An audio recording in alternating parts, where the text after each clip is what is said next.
Hello students. आज हम लोग देख रहे हैं इलेक्ट्रिसिटी में से जो भी इम्पोर्टेंट टॉपिक थे इस वीडियो के जरिए हम लोग उसको थोड़ा सा रिवाइज कर लेंगे, है ना। जिन्होंने अभी तक नहीं पढ़ा था, मतलब क्लास में हम लोग कवर नहीं कर पाए थे या फिर कवर किया था बट अभी उसको एक बार थोड़ा रिवाइज करना ज़रूरी है ना। तो उन सभी टॉपिक को हम लोग यहाँ पे इस वीडियो से कवर करने वाले हैं। तो सबसे पहले तो हमने स्टार्ट किया था इलेक्ट्रिसिटी होता क्या है। इलेक्ट्रिसिटी का मतलब होता है स्टडी ऑफ चार्जेस, मतलब ऐसी फिजिक्स में की ब्रांच जिसके अंदर हम लोग चार्जेस को स्टडी करते हैं। किसको स्टडी करने वाले हम लोग? चार्जेस को। तो चार्जेस को स्टडी करने वाली ब्रांच मतलब इलेक्ट्रिसिटी होती है। अभी चार्जेस दो तरह के होते हैं। आप जब 8th स्टैंडर्ड में थे तब आपने एक चार्ज पढ़ा था जिसको बोला जाता है स्टैटिक चार्ज। 8th में जब थे आप लोग तो उस समय आपने स्टैटिक चार्ज के बारे में या फिर स्टेशनरी चार्ज के बारे में पढ़ा था। और यहाँ पे हम लोग जो पढ़ने वाले हैं वो है मूविंग चार्ज। तो स्टैटिक चार्ज एक्चुअल में क्या होता है उसको भी थोड़ा सा रिवाइज करेंगे, और मूविंग चार्ज और स्टैटिक चार्ज में ऐसा क्या डिफरेंस है। तो नेम से आपको पता चल रहा है, स्टैटिक मतलब स्टेशनरी, जो एक जगह पे रुका हुआ होता है उस चार्ज को हम लोग क्या बोलते हैं? Static charge. और मूविंग चार्ज किसको बोलते हैं? जो चार्ज मूवमेंट में होता है, एक जगह पे रुका नहीं होता, उसको आप बोलते हो मूविंग चार्ज। स्टैटिक चार्ज आपको कहाँ पे देखने को मिलता है? इंसुलेटर के अंदर। किस तरह से? तो इसका एक सिंपल सा एग्जांपल आपने देखा था। आपको क्या करना है, आपके पास में जो स्केल होती है, कौन सी स्केल यूज करोगे? प्लास्टिक वाली। प्लास्टिक की स्केल पता है? इस स्केल को आप अपने बालों में रगड़ोगे और उसके बाद छोटे छोटे जो पेपर्स के टुकड़े होते हैं उसके ऊपर से घुमाओगे, तो आप देखोगे कि जो छोटे छोटे टुकड़े हैं वो आपके स्केल के साथ में अटैच हो जाएंगे, स्केल की तरफ उनको खींचा जाएगा। ऐसा क्यों हुआ? क्योंकि जब आपने उस स्केल को अपनी बालों में रगड़ा तो उस समय क्या हुआ, इस स्केल के ऊपर कुछ चार्जेस क्रिएट हुए, है ना। और उस चार्जेस के कारण जो छोटे छोटे पेपर के टुकड़े थे वो उसकी तरफ अट्रैक्ट हो गए। इसी एक्सपेरिमेंट को हम लोग क्या करते हैं, जो हमारे पास एक स्टील की स्केल आती है ना, आपने देखी होगी। तो उस स्टील की स्केल से आप इसी एक्सपेरिमेंट को करके देखो, उसको फिर से उसी तरह से स्टील वाली जो स्केल होती है उसको अपने बालों में रगड़ो और उसके बाद उन्हीं पेपर के ऊपर उसको घुमा के देखो, तो आप देखोगे कि पेपर जो है उस स्केल की तरफ अट्रैक्ट नहीं होंगे। अभी ऐसा क्यों हुआ? प्लास्टिक की स्केल को घुमाया तो अट्रैक्ट हुआ, बट स्टील वाली स्केल से घुमा के देखा तो अट्रैक्शन नहीं हुआ। मतलब उसके ऊपर चार्जेस क्रिएट नहीं होते हैं क्या? तो चार्जेस क्रिएट तो दोनों के ऊपर होते हैं। प्लास्टिक की स्केल के ऊपर भी चार्जेस क्रिएट हुए फ्रिक्शन के कारण, और आपकी स्टील वाली स्केल के ऊपर भी चार्जेस क्रिएट हुए फ्रिक्शन के कारण या फिर रगड़ने के कारण। तो ऐसा क्यों हुआ? दोनों में डिफरेंस क्यों आया?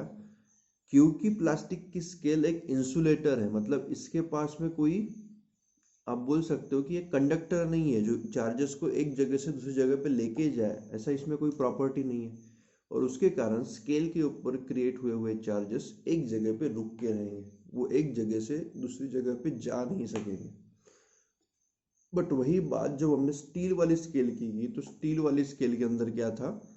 चार्जेस को लेके जाने की कैपेसिटी थी, क्योंकि वो एक कंडक्टर है ना। और उसी कैपेसिटी के कारण क्या होंगे, चार्जेस जहां पर क्रिएट होंगे वहां से मूवमेंट करते हुए आगे निकल जाएंगे। आया समझ में? और इसीलिए हम लोग इसको बोलते हैं कि ये कौन से चार्जेस है? Moving charges. समझ में आया? अभी इन चार्जेस को और थोड़ा डिटेल में हम लोग समझने की कोशिश करेंगे। तो यहाँ से इतना तो आपको समझ में आ गया होगा, स्टैटिक चार्ज मतलब ऐसा चार्ज जो एक जगह पे रुका हुआ रहता है, और मूविंग चार्ज मतलब ऐसा चार्ज जो मेटल के अंदर आपको देखने को मिलेगा, एक जगह से दूसरी जगह मूवमेंट करता हुआ चला जाएगा, एक जगह पे रुक के नहीं रहेगा। अभी चार्जेस को थोड़ा सा और डिटेल में समझने की कोशिश करता हूँ। इलेक्ट्रिक चार्ज होता क्या है वो तो हमने समझा, कि आप किसी भी चीज़ को दूसरी चीज़ के साथ रगड़ोगे तो उसके ऊपर कुछ चार्जेस क्रिएट हो जाता है, ठीक है ना। अभी इन चार्जेस को अगर मेज़र करना है तो हम किस में मेज़र करेंगे? तो उसका एक यूनिट होता है, क्या यूनिट होता है? कूलम। ठीक है, तो वन चार्ज आपको अगर मेज़र करना है तो उसका यूनिट क्या आएगा? 1 कूलम।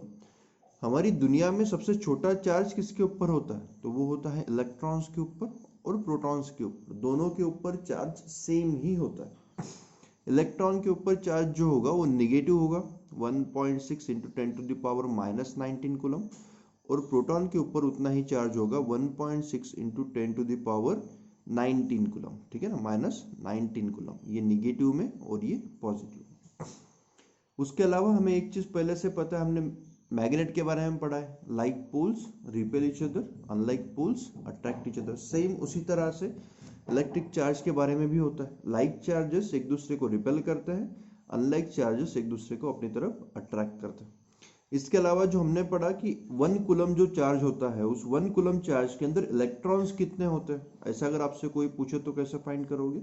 1 कूलम चार्ज के अंदर जो इलेक्ट्रॉन्स होंगे, देखो 1 कूलम के अंदर कितने इलेक्ट्रॉन्स होंगे, ऐसा पूछा है ना, तो 1 ऊपर लिखा, आपको पता है किसी एक चीज के अंदर कितनी क्वांटिटी है निकालने के लिए हम लोग डिवाइड कर सकते हैं, बराबर है ना।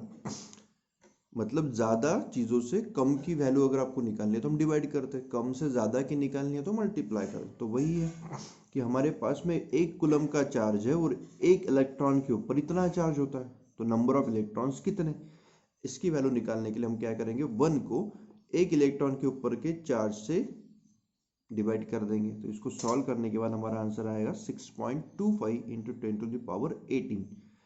आंसर निगेटिव आता है, बट आप इलेक्ट्रॉन्स को कभी निगेटिव नहीं लिख सकते ना, माइनस में 625 इलेक्ट्रॉन्स होंगे ऐसा नहीं बोल सकते, इसलिए मैंने इसको कौन सा साइन दिया है, पॉजिटिव साइन। तो आई होप आपको ये टॉपिक समझ में आ चुका है, ठीक है ना।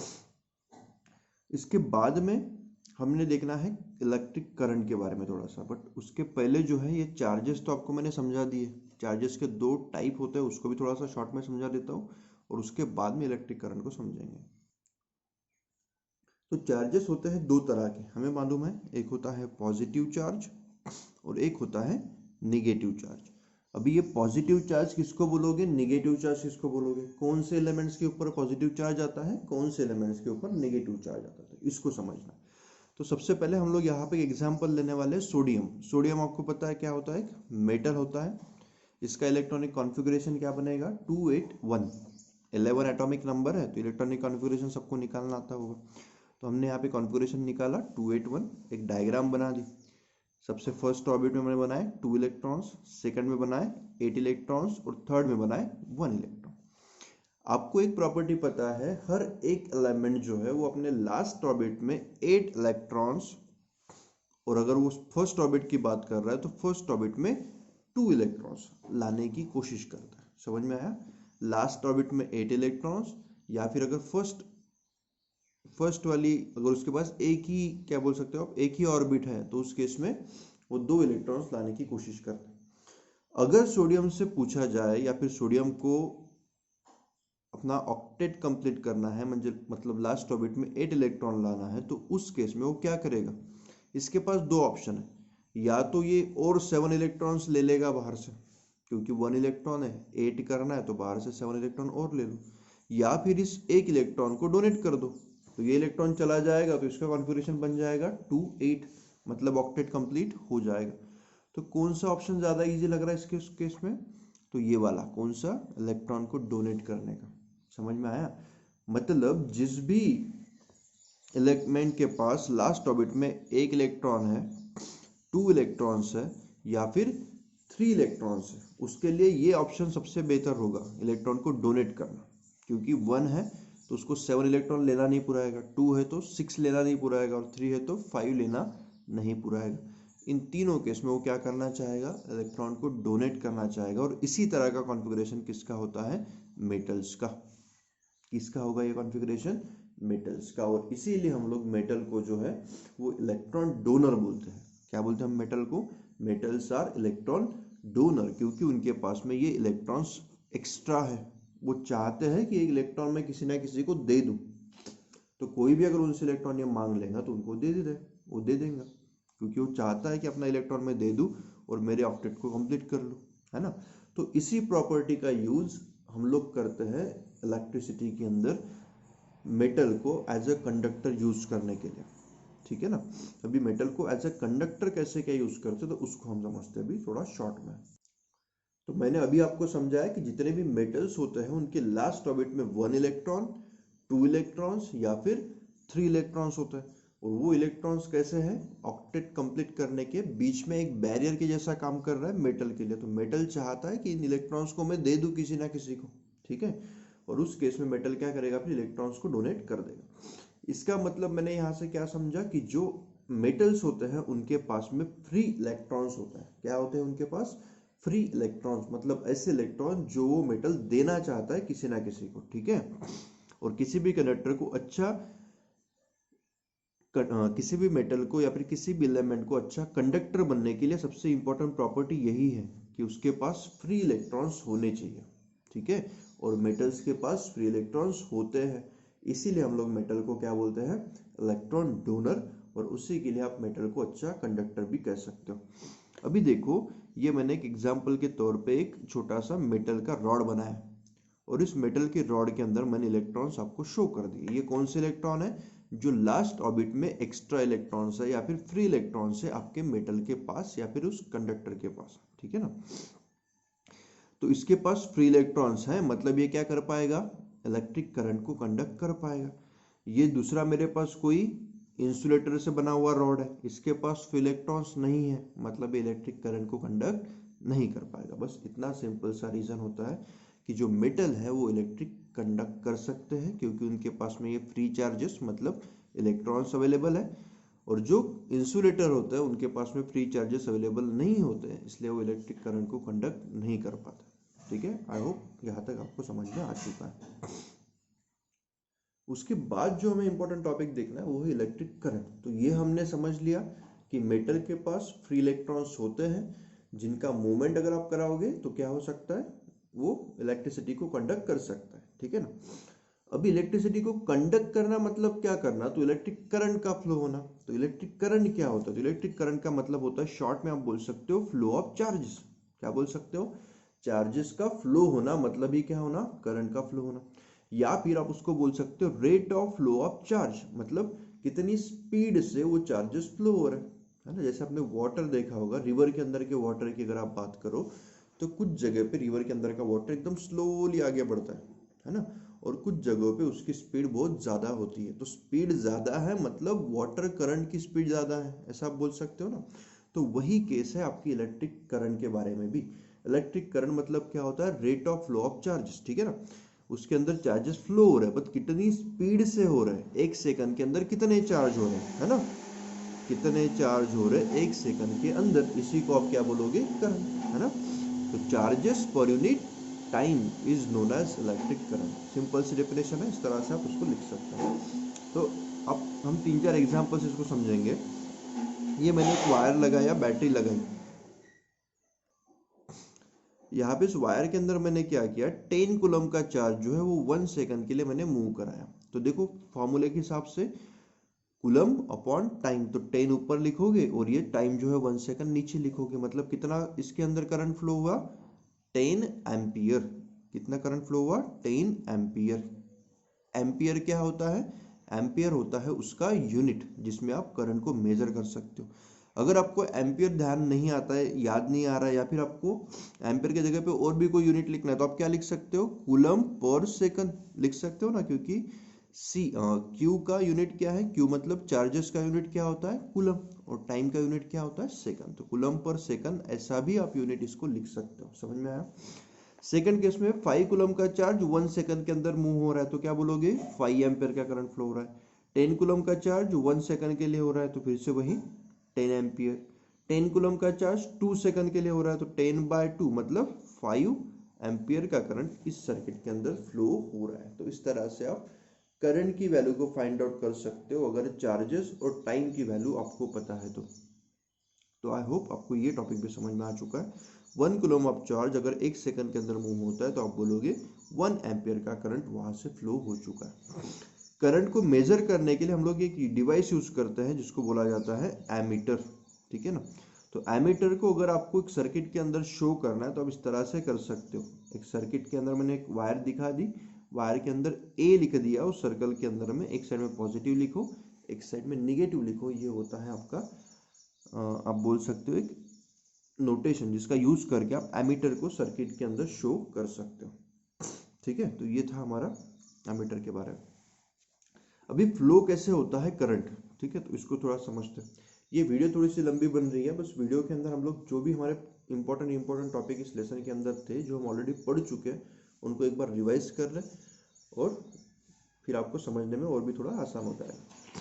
तो करंट फ्लो कैसे होता है वो हमें समझना है। तो हमने देखा था कि एक मेटल का रॉड अगर मैं ले रहा हूँ तो उसके अंदर फ्री इलेक्ट्रॉन्स तो हमेशा ही होते हैं, बट आप उस मेटल के रॉड को टच करके देखोगे या फिर उसको हमारे पास में जो एक डिवाइस होता है जिससे आप इलेक्ट्रिक करंट को नोट कर सकते हो, है ना, उसका हम यूज करके देखेंगे तो आपको दिखेगा कि करंट तो फ्लो ही नहीं हो रहा है, कुछ करंट नहीं है, इलेक्ट्रॉन्स तो उसके अंदर है, फ्री इलेक्ट्रॉन्स है, बट करंट नहीं हो रहा है।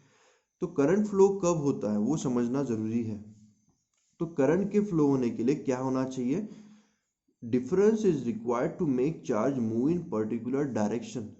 सिंपल है ना। आपके पास में देखो ये मैंने टंकी बना के रखी है वाटर की, और ये दूसरी टंकी बना के रखी है। दोनों टंकी के अंदर अगर पानी सेम होता तो पानी मूवमेंट करता क्या?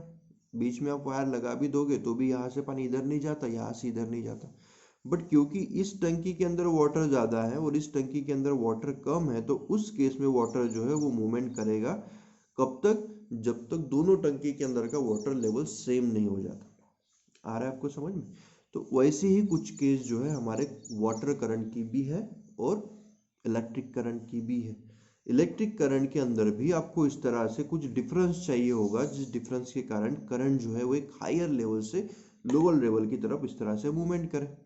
समझ में आ रहा है? तो ये हम लोग इलेक्ट्रिक सर्किट के अंदर कैसे अचीव कर सकते हैं उसको थोड़ा सा समझते हैं।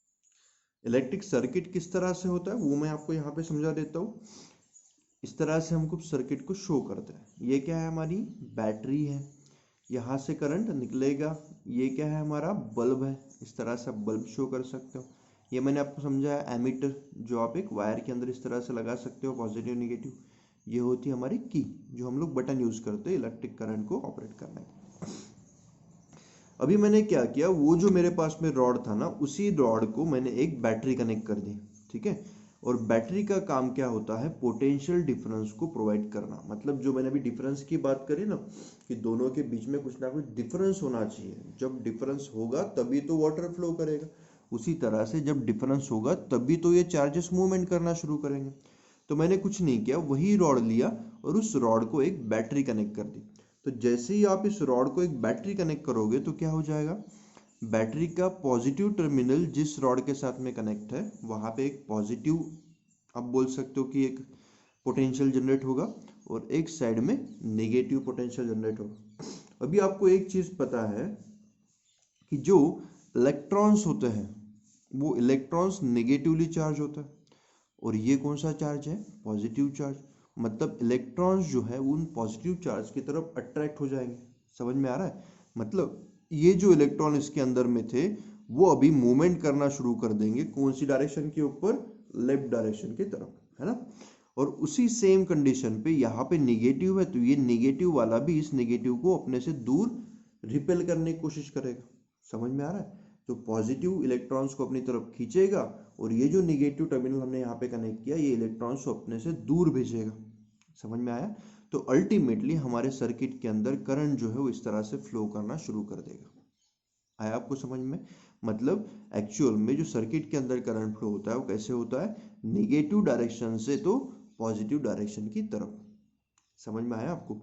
तो ये होता है इलेक्ट्रॉन करंट का डायरेक्शन। इसको आप क्या बोलोगे? इलेक्ट्रॉन करंट डायरेक्शन, ठीक है, क्योंकि ये इलेक्ट्रॉन्स के मूवमेंट के कारण हो रहा है। समझ में आया? बट इसके अलावा भी एक डायरेक्शन होता है जिसको आप बोलते हो कन्वेंशनल करंट डायरेक्शन। क्या बोला जाता है इसको? Conventional current direction. कन्वेंशनल मतलब जो हमने कन्वेंशनली समझते आए हैं, है ना। तो कन्वेंशनली हम लोगों ने क्या समझा है कि करंट हमेशा कहाँ से कहा जाता है? पॉजिटिव से तो निगेटिव की तरफ। तो आपने एक बात समझी।